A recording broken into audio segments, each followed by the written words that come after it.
Well, today I'm coming to you live from my recording studio, dining room table, and card playing area to talk to you about the Cambium Networks V3000.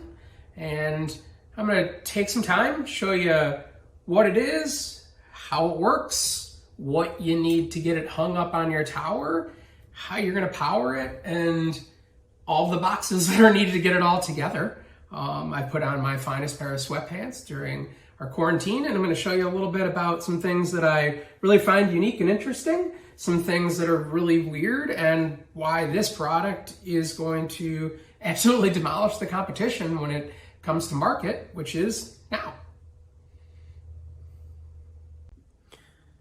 All right, here it is, the V3000. This system comes piecemeal, so you're going to order various bits and pieces and parts and accessories that are going to all add up to your one singular radio that is going to be designed for a long distance point-to-point link. I just mentioned briefly that this thing is going to rip because it's able to do 7.6 gigs on a point-to-point link and give you those distances up over 1 to 2 miles. I'm going to include a little bit of information here. I want to talk to you a little bit about the rain rates of this.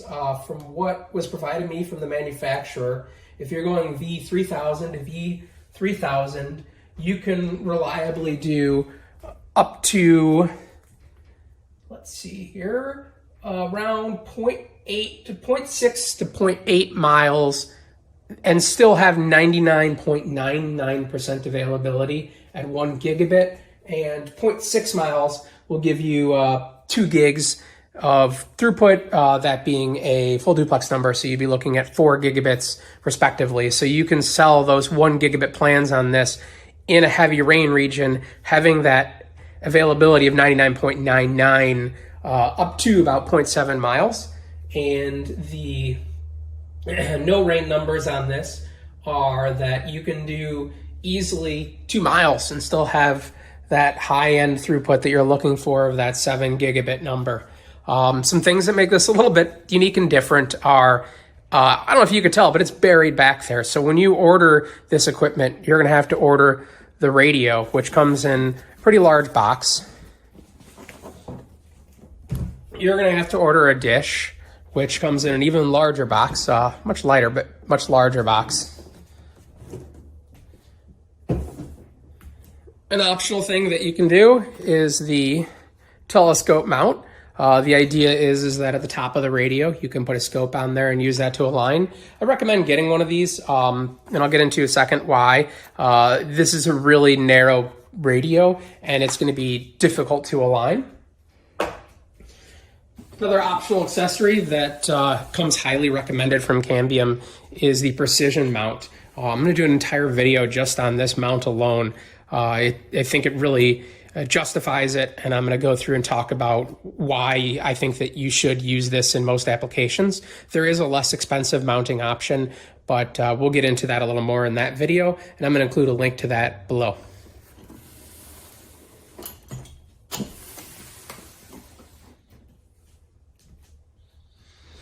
And here we are, the V3000. As I mentioned, comes in 2 pieces. So you've got this big dish, and then separately on the back, you have your radio. So first off, it's heavy. You know, I was expecting this to be a lot lighter, something that's based on a Wi-Fi standards. You kind of think to yourself, oh, this is going to be a really small, light radio. And when I was talking to the manufacturer, Cambium, they mentioned that there's an incredibly large amount of processing power it takes to not just be able to provide that head-end data number, but to have the sustained amount of packets that are going to have to be slammed through this radio. So they're not just out there to give it that head-end number that everyone wants to hit on the speed tests, but they truly want thousands of people to be able to connect through this radio and not have the bottleneck of the processor. So it's big, it's large, it's built to dissipate a lot of heat. Similar to the distribution node, the V3000 or the V5000, This has 3 ports on the bottom. You've got your power supply port, you've got an auxiliary power port, which you could hook up a camera or another subscriber module if you wanted to do some sort of longer range link with a failover of 5 gigahertz. And then you also have an SFP plus port. If you're going to be needing to do over a gigabit of data, you're going to heavily utilize that SFP plus port. First saw this design a couple of years ago. They had initially shown how they're going to do this at the Wispapalooza show in Las Vegas. And I initially thought when they showed it to me that half the dish was missing, and it really is a unique platform. The weatherproof gland does come with this. If you're going to utilize the other ports, you're going to want to get additional glands, which are available for purchase. And what doesn't come with is a power supply. Most people that are going to be using these already have a PoE plus switch, so they're not going to need to buy the individual power bricks. Cambium saves you a couple bucks on that, and so you would be using your own PoE power switch. If you do want, they do have 60 watt capable, which is a 5 gigabit PoE switch, so you could run 5 gig on this over internet if you want, or over Ethernet if you'd like to.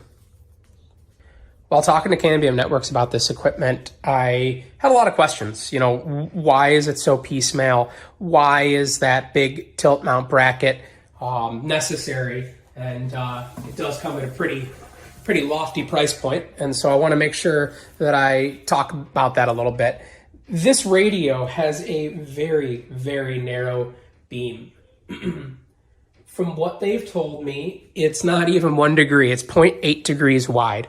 So with a 0.8 degree wide beam, you have a need for scopes to scope it in to make sure that you're getting it perfectly aligned with the other end, especially if you're in point-to-point mode. So 2 V3000s talking to each other in point-to-point are going to be very difficult to align.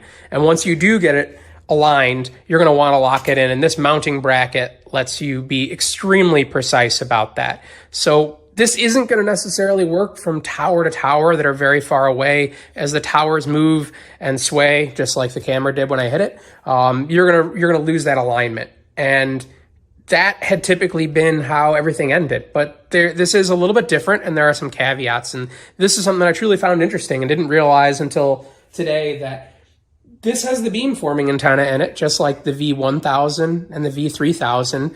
The V3000 being the distribution node that this can be a subscriber on, and the V1000, which is the smaller subscriber that has an 80 degree wide beam width. So you're looking at this, not even 1 degree wide. How are you going to make this effective? How are you going to peak it in? And what happens if you catch a little bit of wind?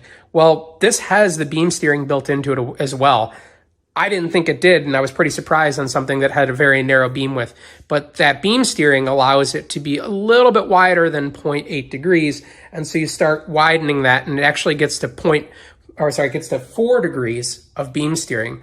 The idea being is that if you're using the scope and you're using the precision mount and you can peak this in, you can get it within that 4 degrees. And if you can get it to the middle of 4 degrees, as the wind adjusts and these radios are torquing on the towers and the buildings from each other, and specifically with the wind, you do have a little bit wider of an area for these units to be twisted and torqued and still be able to maintain your connection.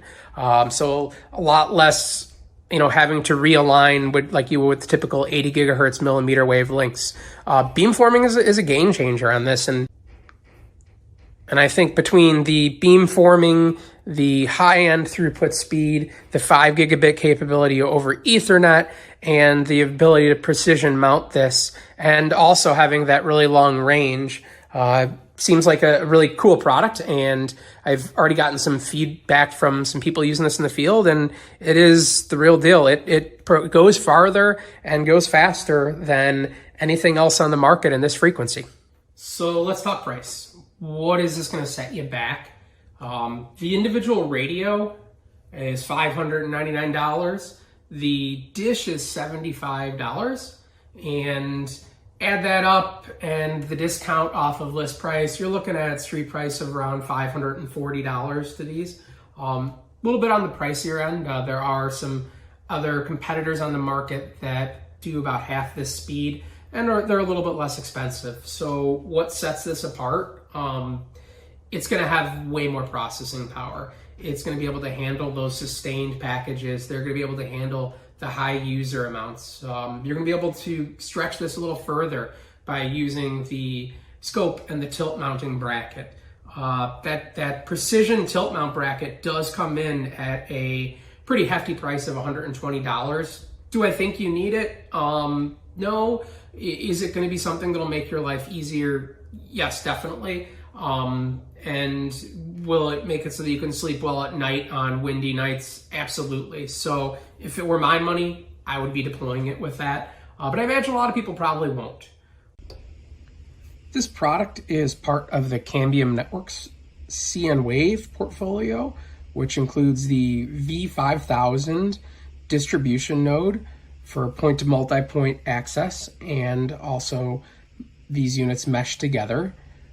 Here's the universal mounting bracket for the V5000 with instructions on the box, and power supply and gland for that unit. The other radio in the portfolio is the V1000, which is a 1 gigabit subscriber module that's low gain, could also be used as a point-to-point link, comes with a power supply and a hose clamp. And the third radio in this product line is the V3000, which is a high gain subscriber module. And this is the precision mounting bracket for the unit, the telescope mount for alignment, and the dish and radio can be seen here with that telescope mount. And that is the high gain subscriber module or point-to-point link, and there's the power supply and gland for that unit as well. I'm going to include some links below. I also reviewed the V1000, which is a small low-gain subscriber module, and I reviewed the V5000, which is the distribution node. This can be a subscriber module on that, or its own point-to-point, and I'll include those links below. Also, if you have any questions, be sure to post them in the comments and I'll try to answer them for you. And I'll also include a link below on where to buy this.